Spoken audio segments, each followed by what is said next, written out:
Hello दोस्तों, मेरी आज की इस कहानी में आप सभी का स्वागत है। मेरा नाम अंजलि है और मैं नागपुर में रहती हूँ। मेरे घर में सिर्फ मैं और मेरी मम्मी ही रहते हैं। 2 साल पहले तक तो मेरे पापा भी हमारे साथ ही रहते थे, लेकिन एक कार एक्सीडेंट में वह हमसे बहुत दूर हो गए। पापा की मौत की खबर सुनकर पापा के दोस्त कैलाश अंकल हमारे घर पर आए। कुछ दिनों तक तो वह हमारे साथ रहे, लेकिन कुछ जरूरी काम की वजह से उन्हें फिर जाना पड़ा।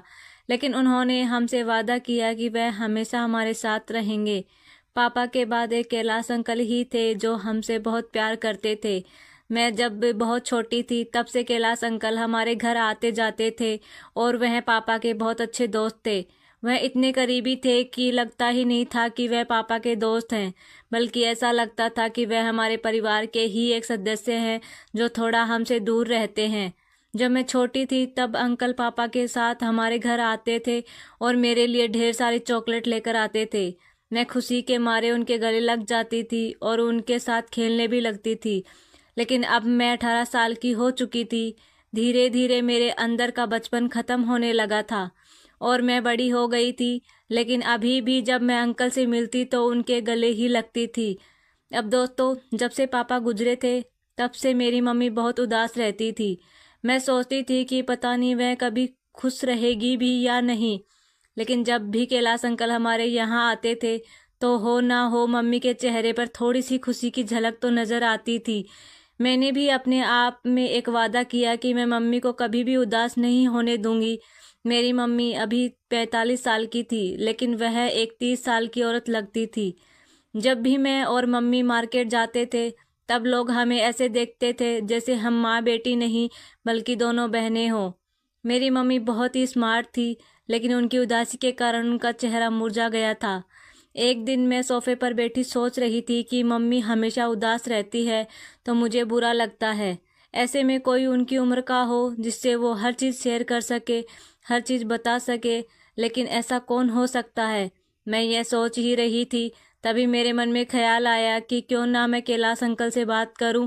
मैंने बिना कुछ सोचे समझे कैलाश अंकल के पास कॉल कर दिया। पहले तो अंकल ने मेरी कॉल रिसीव नहीं की, इसलिए मैंने सोचा कि अंकल अपने काम में बिजी होंगे। मैं ये सब सोच ही रही थी, तभी मेरे फ़ोन की बेल बजी और मैंने देखा कि स्क्रीन पर कैलाश अंकल की कॉल आ रही है। मैं उनकी कॉल देखते ही बहुत खुश हो गई और जल्दी से कॉल रिसीव कर ली। मैंने जैसे ही कॉल रिसीव की तभी उधर से अंकल बोल पड़े, सॉरी बेटा, मैं थोड़ा मीटिंग में बिजी था, तभी तुम्हारी कॉल रिसीव नहीं कर पाया। मैंने कहा कोई बात नहीं अंकल, आपने वापस कॉल तो कर ही दिया। तभी अंकल कहने लगे, अरे कैसी बात कर रही हो बेटा, अगर मैं तुमसे बात नहीं करूँगा तो किससे करूँगा, मेरा है ही कौन इस दुनिया में। वैसे दोस्तों, मैं बता दूं कि कैलाश अंकल की शादी 1 साल बाद ही उनकी पत्नी से तलाक हो गया था और अभी वो सिंगल ही रहते हैं। मेरे पापा ने कई बार उनको दूसरी शादी के लिए बोला भी, लेकिन उन्होंने मना कर दिया। फिर मैं अंकल से कहने लगी, अंकल अगर आप बुरा ना माने तो मैं आपसे कुछ बात करना चाहती हूँ। अंकल कहने लगे, बोलो ना बेटा, क्या बात है। मैंने कहा, अंकल जब से पापा हमें छोड़कर गए हैं तब से मम्मी बहुत उदास रहने लगी है। वो ना किसी से बात करती है, ना ही वो सही से खाना खाती है। क्या आप कुछ दिनों के लिए हमारे साथ रहने के लिए आ सकते हैं। अंकल थोड़ी देर चुप रहे और फिर बोले, हाँ बेटा, क्यों नहीं। जैसे मैं अपने घर से ऑफिस आता हूँ वैसे ही तुम्हारे घर से आ जाया करूँगा, उसमें पूछने वाली कौन सी बात है। इतना कहने के बाद मैंने अंकल से बाय बोलकर फ़ोन रख दिया और अंकल के बारे में सोचने लगी। शाम को खाना खाने के लिए हम लोग टेबल के पास बैठे थे, तभी अचानक किसी ने दरवाज़ा खटखटाया। मैं दौड़ती हुई दरवाजे के पास पहुंची और दरवाज़ा खोला तो देखा कैलाश अंकल दरवाजे के बाहर खड़े थे। मैं उन्हें देखकर बहुत खुश हुई, लेकिन मम्मी अभी भी अपना मुंह लटकाए टेबल के पास बैठी थी और उन्होंने अंकल की तरफ देखा भी नहीं था। तभी अंकल ने अपने मुंह पर एक उंगली रखी और मेरी तरफ चुप रहने का इशारा किया। मैं भी इशारा समझ गई और चुप हो गई। अंकल दबे पांव जाकर मम्मी के पीछे खड़े हो गए और पीछे से मम्मी की दोनों आंखों पर हाथ रख दिए। यह देखकर मम्मी अपनी आंखें खोलने की कोशिश करने लगी। तभी मम्मी को कोशिश करते हुए देख कैलाश अंकल बोल पड़े, पहचानो कौन। मम्मी भी अंकल की आवाज़ पहचान गई और कहने लगी, कैलाश भाई तुम कब आए। अंकल ने मम्मी की आंखें खोल दी और कहने लगे, तभी आया जब तुम मुंह लटकाए बैठी थी। उस वक्त मैं देख रही थी और महसूस कर रही थी कि मम्मी कैलाश अंकल के आने से कितना खुश हो गई थी। अब उनके मन में जैसे कोई टेंशन ही नहीं थी। तभी अंकल कहने लगे, अब मैं हमेशा तुम लोगों के साथ ही रहूँगा और कभी नहीं जाऊँगा। आखिर मैं अपने दोस्त की जान को अकेला रोता हुआ कैसे छोड़ सकता हूँ, और अब यह दोस्त अपनी दोस्ती का फ़र्ज़ निभाने आया है। अंकल की ये बात सुनकर तो मैं भी बहुत खुश हो गई कि अंकल अब हमारे साथ ही रहेंगे और हमें भी अपने पापा की कमी कभी महसूस नहीं होगी। कुछ देर बातें करने के बाद अंकल भी हमारे साथ ही टेबल पर बैठकर खाना खाने लगे।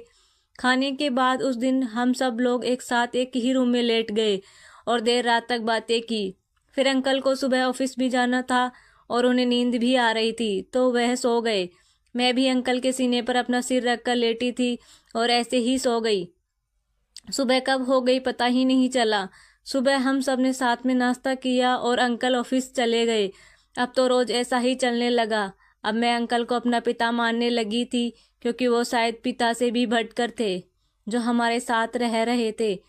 एक दिन रात को मैं अपने कमरे में लेटी थी और मैंने एक बहुत बुरा सपना देखा, जिसमें मेरे पापा भी थे।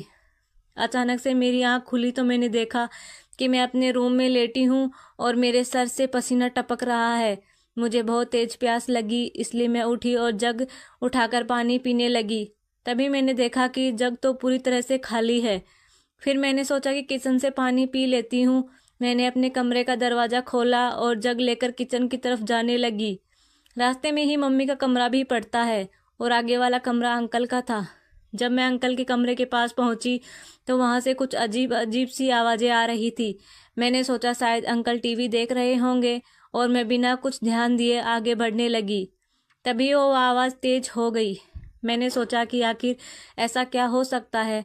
फिर मैं वापस अंकल के कमरे के पास पहुंची तो मम्मी की आवाज़ें सुनाई दे रही थी। मैंने सोचा कि इतनी रात में मम्मी अंकल के कमरे में क्या कर रही होगी। मैंने अपने एक कान को दरवाजे से थोड़ा सटा दिया और अंदर की आवाज़ सुनने की कोशिश करने लगी। तभी मुझे कुछ साफ साफ आवाज़ सुनाई देने लगी, भाई अब आप हमें कभी छोड़कर मत जाना। अंकल भी कहने लगे, मैं अब कहीं नहीं जाऊंगा, मैं हमेशा तुम्हारा और अंजलि का ख्याल रखूंगा। अब अंकल माँ से बात कर रहे थे। तभी मैं भी थोड़ा अपने होश में आई और वहाँ से निकल गई। मैंने किचन से पानी लिया और चुपचाप अपने कमरे में आकर लेट गई। अब नींद मेरी आंखों से कोसों दूर थी, क्योंकि अब बार बार वही मंजर मेरे सामने आ रहा था। इधर उधर करवटें बदलते बदलते कब सुबह हो गई पता ही नहीं चला। आज मैं अंकल के उठने से पहले ही उठ गई और बाथरूम में जाकर नहा धो ली। आज मैंने एक हल्की नीले रंग की ड्रेस पहन ली, जिसमें मैं बहुत खूबसूरत लग रही थी। ड्रेस थोड़ा ट्रांसपेरेंट थी, इसलिए सब कुछ साफ साफ दिख रहा था। जब मैंने बाथरूम का दरवाज़ा खोला तो मैंने देखा कि अंकल सोफे पर बैठे नाश्ता कर रहे थे।